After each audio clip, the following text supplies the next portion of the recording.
안녕하세요. 지옥 문 앞에서 유턴하고 돌아온 30대 초반의 여자 회계사입니다. 결혼할 사람이 있어서 여기저기 인사드리고 다녔었는데 파혼했다고 하니 주변에서 이유가 뭐냐고 많이들 물어보네요. 차마 내 얼굴에 침 뱉기라 이야기할 순 없고 익명의 힘을 빌어 이곳에 한번 써봅니다. 참 재미난 이야기가 되실 거예요. 저는 작년에 결혼하려고 했던 사람이 있었어요. 특정할 순 없지만 의사만큼의 프라이드가 있는 직업군이고 연봉도 꽤 높았던 사람입니다. 저보다 2살 많지만 제 연봉 2배인 능력 있는 사람이고 외모도 괜찮았어요. 연예인 권상우 씨 닮았단 이야기를 많이 들었을 만큼 키도 크고 피부도 하얗고 여러모로 귀공자 스타일이었지요. 저 역시 그렇지만 그 사람도 대치 키조로 자라 부모님의 철저한 학군지 관리 및 엘리트였고 집안도 당연히 좋았어요. 어머니가 의사시고 아버지는 공기관 임원으로 퇴직하셨으니까요. 그런 사람과는 대개 소개팅으로 만날 것 같았지만 우리는 한강에서 러닝하다 운명적으로 만났어요. 그래서 서로가 더 인연이라고 생각했고 불같이 뜨겁게 연애했어요. 너무 좋은 사람이었고 양가에서도 서로 교제하는 걸 좋게 생각하셨기에 연애 1년 넘어가면서 자연스레 결혼 얘기까지 나왔습니다. 서로가 천생연분이라고 생각할 수밖에 없는 서로의 비밀 한 가지가 있었어요. 비밀까지는 아니고 삶의 방향성이라고 해야 하나? 그런 게 정확히 일치했어요. 은근히 같은 생각 가진 사람이 드물었거든요. 이건 이야기 끝에 가서 얘기해드릴게요. 아주 재미난 이야기가 될 것입니다. 아무튼 그렇게 결혼을 전제로 사귀고 있었고 양가에 이미 인사도 드린 상태였습니다. 상견례 전이지만 언제 식을 올리면 되겠다고 날짜까지 대략 잡아놓은 상태였지요. 양쪽 친구들과도 이제 얼굴 트며 지내자며 서로 좋아하는 친구들도 소개시켜 주었어요. 남친은 저에게 약사하는 유부남 친구, 홍콩 오가며 사업한다는 미혼 친구, 그 둘만 저에게 소개시켜 주더라고요. 자긴 친구가 없다고 하는데 사실 제가 보기에는 연락하는 친구들 꽤 많거든요. 그런데 소개해줄 만큼 친한 사람이 없다고 했습니다. 그게 힌트였는데 당신은 몰랐네요. 저는 꽤 발이 넓은 편이고 졸업해서도 다 만나는 편입니다. 그래서 학교별로 동창들 묶어서 한 번씩 자리 가졌어요. 남친은 좀 쑥스러움을 많이 타는 편이었는데 유독 저희 중학교 동창 친구들 모임에서 쾌활한 모습을 보여줬습니다. 제 중학교 동창들은 승무원 하는 친구도 있고 특이하게 부모님 공장을 물려받은 사장님 친구도 있고 중소기업부터 대기업, 공기업 등 정말 다양한 직군에 있어요. 거기 특히 예쁜 친구가 있었는데 그 친구는 20대 때 비서하고 얼마 전 퇴직해 자기 사업하겠다고 준비 중이었어요. 그 친구의 이름은 미연이고 저와도 꽤 친했습니다. 비서를 10년 가까이 해서 그런지 성격도 단아하고 말도 참 예쁘게 하는 편이었어요. 저와도 1년에 2번씩 따로 만날 정도로 말이 잘 통했고 서로를 배려해주는 관계였죠. 제가 소개팅도 2번 시켜줬었고요. 남자 보는 눈이 좀 높았었는데 본인 주변은 그 급에 맞는 사람이 없다며 저에게 소개팅 주선을 많이 부탁한 편이었어요. 저도 그 친구를 좋게 봐왔기에 주변에 괜찮은 남자 있으면 소개시켜줬고요. 솔직히 100이면 100, 다 제 친구를 마음에 들어 했습니다.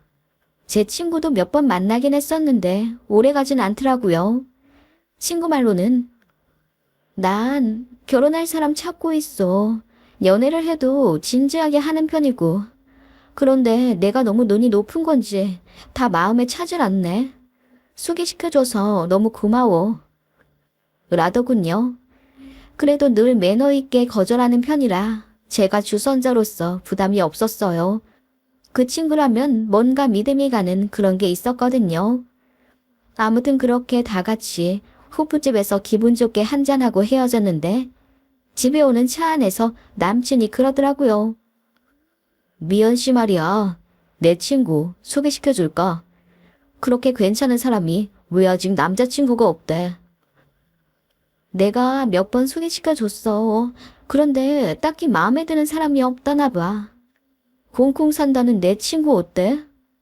남친이 말한 그 친구는 솔직히 말해 외모가 너무 별로였습니다. 키도 제 친구보다 작을 듯하고 얼굴도 미안하지만 너무나도 못생겼거든요. 그래서 친구가 외모도 좀 보는 것 같아서 안 되겠다고 하니 남친이 엄청 웃더라고요. 그렇게 배 잡고 웃는 거 사귀면서 처음 봤습니다. 제 친구에게 그렇게 관심 가지는 것도 처음 보았고요. 그래서 장난식으로 뭐야? 미연이한테 관심 있어? 라고 눈을 흘기며 물었더니 남친이 팔짝 뛰면서 자기는 그렇게 불려같이 생긴 스타일 싫어한다고 하더라고요. 저처럼 강아지 상을 좋아한다나? 여튼 여자로서는 자기가 제일 싫어하는 스타일이지만 말을 착하게 해서 좋게 본 거라고 정말 몇 번이나 강조해 말하더군요. 그렇게 그 모임을 하고 몇 주 뒤 남친이 심심한데 제 친구들 모임이나 한 번 더 하자고 하더라고요. 자기는 친구들이 없어서 심심하다고요. 심심하다는 표현도 사귀며 처음 들었지만 결혼하기 전에 제 친구들과 더 친해지려는 노력인가 싶어서 흔쾌히 알겠다고 했습니다. 남친은 제 중학교 동창 친구들이 다 다양해서 재미가 있다며 그 친구들이랑 모임을 한 번 더 갖자고 하더군요. 이번에는 자기가 거하게 쏠 거라며 루프탑 바도 예약했어요. 뭐 제 친구들 앞에서 그렇게 쏘는 거 제 어깨도 올라가고 좋긴 했습니다. 그렇게 그날 모임을 또 가졌지요. 그런데 조금 이상한 점이 보이기 시작했어요. 남친은 술 마시며 화장실 자주 가는 걸 싫어해서 일부러 도수 높은 술만 마십니다. 맥주를 정말 싫어해요. 그런데 제 친구 미연이는 맥주만 먹습니다. 도수 높은 술은 입에 대기만 해도 토할 것 같다면서요. 제 남친은 보통 술자리에서 주종 같은 사람이랑 가까이 앉는 게 좋다면서 회식을 하든 모임을 갔든 꼭 자기처럼 소주나 양주 먹는 사람들 옆에 앉아요. 그런데 그날은 웬일로 미연이가 옆에 있어도 가만히 있더라고요. 그리고 제 친구 미연이가 맥주를 권하는데 사양 않고 벌컥벌컥 마시는 거예요. 자기 맥주 싫어하잖아. 오늘은 웬일로 맥주를 잘 먹네. 오늘은 좀 땡기네. 더운 날씨잖아. 남친이 살짝 얼굴이 빨개지며 얘기하더군요. 뭐 저도 그날 술이 취해서 기분 좋게 친구들과 수다 떨고 있었습니다. 그날 이상했던 점은 또 있었어요. 그날따라 남친과 제 친구 미연이가 유독 화장실에 자주 갔었다는 점입니다. 그날 3시간 정도 시간을 같이 했는데 그 시간 동안 8번은 좋게 가지 않았나 싶을 정도로 둘이 자리에 없을 때가 종종 있었어요. 그래도 모임은 즐거웠기에 별 신경은 안 썼습니다. 모임 이후 남친은 카톡이나 전화상으로 항상 미연이 욕을 했어요. 너무 말라서 별로라던가 남자 보는 눈이 너무 높은 것 같아서 꼴불견이라고 하질 않나. 원래 사람 자체에 크게 관심 없던 사람이 그렇게 미연이 얘기를 하더군요.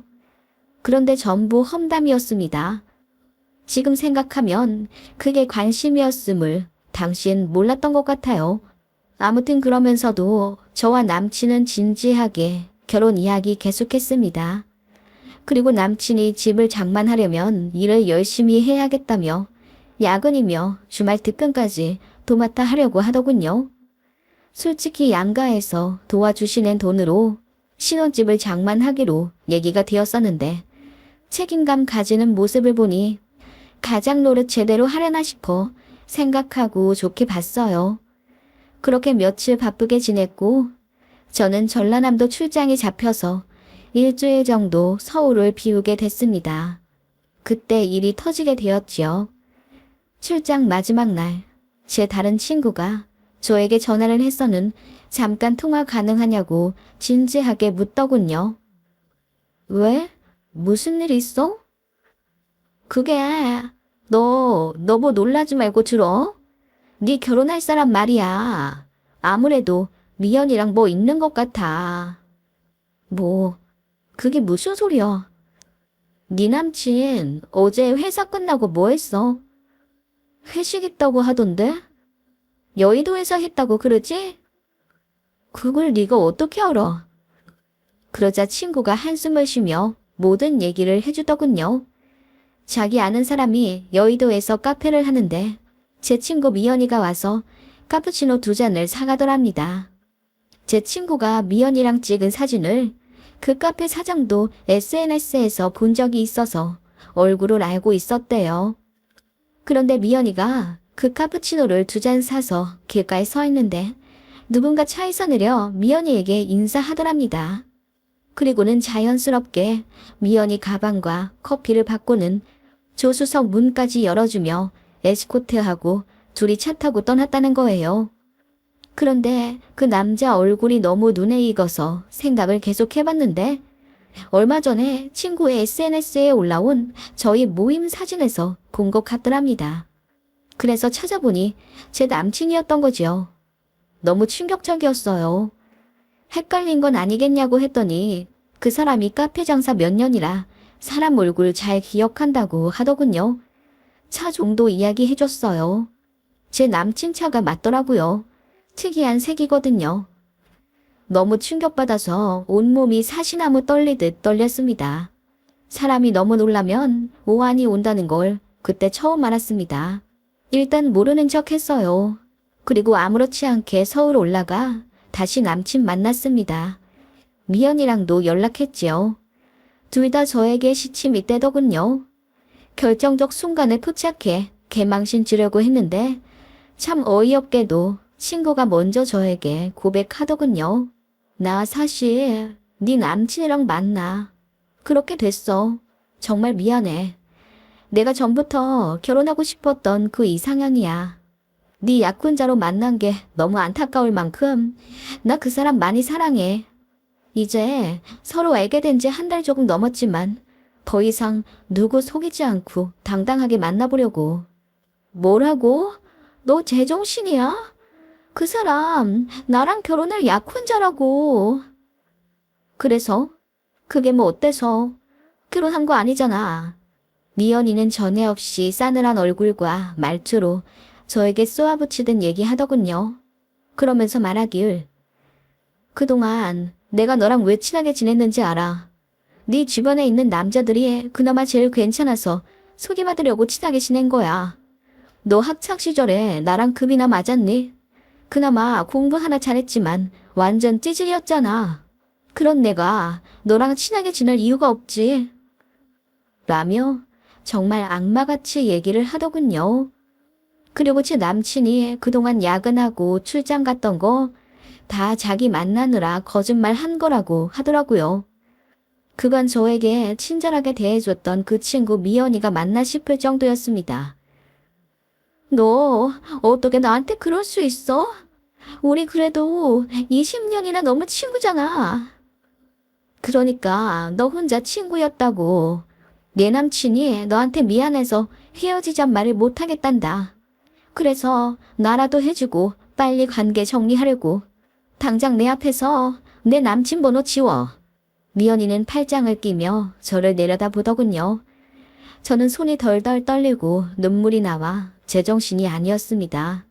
미연이는 제 폰을 빼앗아가듯 제 폰을 맘대로 열어 제 남친 연락처를 바로 지워버리고 차단하더군요. 그래서 그거 막아보려고 몸싸움으로 번졌습니다. 그런데 미연이가 참 뻔뻔하게도 제 뺨을 때리더군요.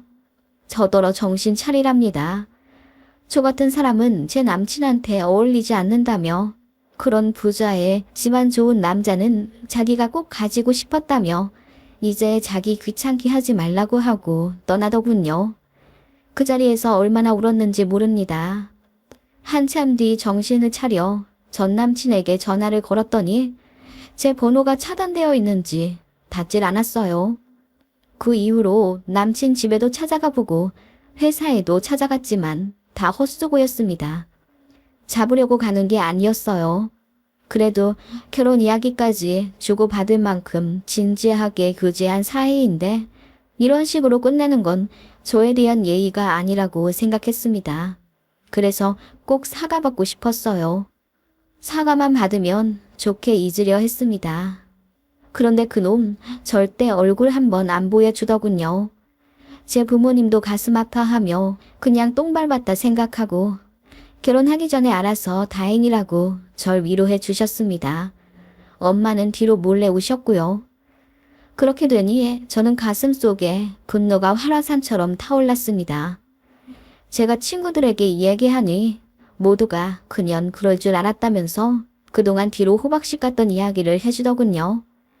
앞에선 공부 안 한다고 하면서 새벽 3시까지 불 켜놓고 공부하던 옛날 일부터 친구 남친 뺏었던 2번의 전적 등 온갖 험담으로 제 마음을 달래주려 하더라고요. 그 어떤 것도 위로되지 않았습니다. 그렇게 결혼할 사람과 어이없이 끝내게 되었지요. 그렇게 몇 주 지났을까? 제 전남친의 어머니로부터 연락이 왔습니다. 한번 만나자고 하더군요. 얘기 못 들으셨냐고 저희 헤어졌다고 울부짖으며 이야기하니 다 안다며 사과하고 싶으니 만나자 하셨습니다. 그렇게 카페에서 만난 전남친 어머니는 찬물을 들이키며 아니 너랑 결혼한다고 하던 애가 갑자기 어디서 되도 않는 여자를 데리고 와서 결혼 허락해달라고 쪼르잖아. 보니까 직업도 별로고 집안도 안 좋던데 나는 그런 애 싫다. 나는 너 같은 며느리라면 정말 죽어도 여한이 없었단 말이지. 그런데 그렇게 헤어져? 전 남친의 어머님은 철저히 제 편이셨습니다. 그리고 제가 잠수 이별 당한 것까지는 모르시더라고요. 제가 다 이야기하자 자기 아들이 그렇게 치사한 놈이었냐며 눈물까지 흘리시더군요. 거기서 어쩐지 모르게 더 연기를 하고 싶어졌습니다. 펑펑 울면서 이야기했지요.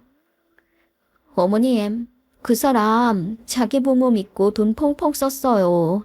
집도 어차피 부모님이 다 해주실 거라면서 큰 소리 치더라고요. 저는 그래선 안 된다고 생각해요. 부모님께 물려받은 건 공부할 수 있게 밀어주신 것만으로도 충분하다고 생각합니다. 그랬더니 더 감격하면서 자기 아들 같은 사람에겐 저 같은 참한 며느리가 딱이라며 안타까워 우시더라고요. 그 이후 미연이가 전화를 하더군요. 너 우리 어머님한테 뭐라고 했길래 나 같은 건 너랑 비교도 안 되게 모자라다고 하시는 거야? 아들 결혼하는데 집 해주기로 하셨다는데 나랑 하면 안 주겠다 하시잖아. 그렇게 소리치는 미연이에게 저는 웃으며 네가 선택한 사람이니 네가 알아서 하라고 했습니다. 그랬더니 미연이가 너 다시 내 남친 잡으려고 우리 어머님 꼬드겨 썼지? 네가 아무리 그래도 내 남친이 너한테 넘어가나 보자. 하며 약올라 하더군요. 시간이 약이라더니 충격도 어느새 거치고 저도 일상으로 돌아가고 있었습니다. 그런데 잊을만 하면 미연이가 연락을 해서는 지 남친한테 전화 건 적 없냐며 요즘 자꾸 발신자 제한이 뜬다고 욕하더라고요. 저는 전 남친한테 전화 건 적이 단 한 번도 없어요. 그런 인간한테 매달리는 건 제 부모님한테 죄송할 일이라고 생각했지요. 그런데 뭐 때문인지 미연이는 사귀면서도 불안한 모습을 보이더군요. 그래도 시집 한번 부잣집으로 가겠다는 일념에서인지 제 전남친 부모님, 그러니까 미연이 예비시댁에 바짝 엎드려 잘해 결국 결혼 허락을 받긴 받았다고 들었습니다. 허무했지만 금방 잊으려 노력했어요. 그런데 미연이가 또 전화를 해서는 자기가 임신을 했다며 웃더라고요. 이제 네 전남친 아빠 될 사람이야. 그러니까 혹시라도 아직 마음이 있다면 당장 정리해. 자꾸 내 남친한테 전화 걸지 말고. 알겠어? 뭐라고? 임신을 했다고? 저는 그 말을 듣자마자 배를 잡고 웃었습니다. 그러자 전화기 넘어 미연이가 어리둥절해 하더군요. 임신을 해? 대단하다. 그래, 그 사람 뭐라니? 아직 얘기는 안 했어. 재수없게 왜 웃고 지랄이야? 이제 이야기할 거거든? 그래, 꼭 이야기 잘해라. 웬만하면 예비 시부모님 앞에서 정식으로 하지 그래. 아기 참 많이 기다리셨던 것 같은데.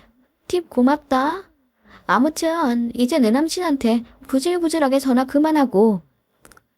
미연이는 그렇게 이야기하고 끊었습니다. 저는 너무 웃겨서 눈물이 다 나올 지경이었습니다. 앞서 이야기한 제 전남친과 저의 추구하는 결혼생활 모습이 맞는다는 건요. 사실 전남친은 무종자증이었습니다. 선천적으로 정자가 아예 없습니다. 그걸 전남친의 부모님도 알고 계세요.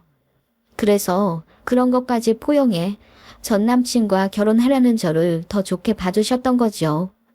저 역시 딩크의 삶을 원했습니다. 아이나 키우는 게 보통 일이 아니라고 늘 생각했기 때문이에요. 그래서 저희는 결혼하면 딩크로 살며 자유롭게 여행 다니고 살자고 늘 얘기했었거든요. 그런 전 남친이 아빠가 된다고요? 정말 얘기 재밌겠다 느껴지더군요. 아니나 다를까 몇 주 뒤 제 친구에게 전화가 왔습니다. 네 전 남친 술집에서 통곡하고 난리가 났대. 결혼할 사람이 바람이 났다면서? 그 남자애 임신하고는 자기 애라고 거짓말까지 쳤다는 거야. 그래서 그 애가 네 애인지 다른 사람 애인지 어떻게 아냐니까? 그냥 자기는 안다면서 입 다물고 울기만 하던데? 저는 그 얘기를 듣자마자 웃음이 터져나왔지요. 사실 내 전남친 무정자증이야. 나 그거 알고 결혼하려고 했던 거고. 제 말에 친구가 경악하더군요. 그리고는 얘기해주길 미연이가 산부인과 진단서 들고 예비 시부모님과 남친 모두 있는 자리에서 서프라이즈 하듯 임신 소식을 공개했다네요. 아기 기다린다고 알고 있는 예비 시모가 당연히 좋아할 줄 알았는데 표정이 완전 썩어 있더랍니다. 남친이랑 예비 시부는 얼굴이 터질 듯이 시뻘개져 있고요.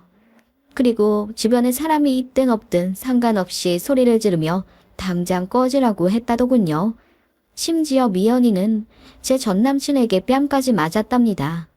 그런데 더 웃긴 사실은 제 전남친이 그 와중에 또 바람을 피우고 있었다더군요. 매일 발신자 제안으로 전화 오는 게 사실 그 바람녀였던 거죠. 전남친은 그게 저라고 둘러댔던 거였고요. 그렇게 둘은 완전 파탄이 났습니다. 저는 제 전남친을 아는 사람들에게 그가 무정자증인 걸 소문냈고 미연이 역시 다른 남자애를 임신했으면서 사기 결혼하려 했다는 걸 동창들에게 모두 소문냈습니다. 두 사람 완전 나락같지요. 전남친 새끼는 얼굴 못 들고 다녀 이제 이직할 거라 하더군요. 미연이 그녀는 아예 흔적조차 안 남기고 서울에서 사라졌고요. 애를 낳았는지 지웠는지 그 후 소식은 모릅니다. 저는요, 오히려 잘된 일이라고 생각합니다. 이번 일로 남자 가려 사귀어야 한다는 걸 제대로 알았고 또 친구도 가지치기 했습니다. 전화 위복이라는 게 이럴 때 쓰는 말인가 봐요. 그리고 그들에겐 인과응보라는 게 딱 맞는 말 같습니다. 아주 오랫동안 지옥에서 살길 바랍니다.